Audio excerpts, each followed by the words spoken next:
ఈ ఆర్థిక సంవత్సరానికి మన ఇంటి బడ్జెట్ ప్రవేశపెట్టవలసిందిగా ఆర్థిక శాఖ వారిని కోరుతున్నాం.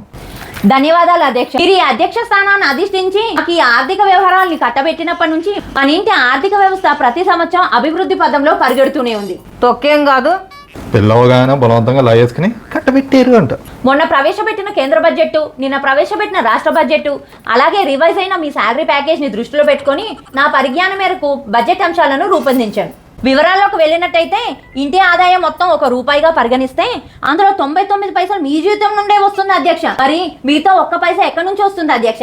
ప్రతిపక్షం వారు ఏమైనా ఇస్తున్నారా? నేను ఎందుకు ఇస్తాను? ఆ ఒక్క పైసా ఆ పుట్టింటి వారు పసుపు కుంకుమ కింద ఇచ్చిన సొమ్మును కూడా ఇందులో జమేస్తున్నాను అధ్యక్ష. తొక్కేం కాదు, ఒక్క పైసా కాదు, అర పైసా కూడా కాదు, అంత ఇక్కడి నుంచే దోశ పెట్టేస్తుంది పుట్టింటి. మీరు గొడవ చేస్తే అలాగా? బడ్జెట్ కంప్లీట్ చేయనివ్వండి ముందు.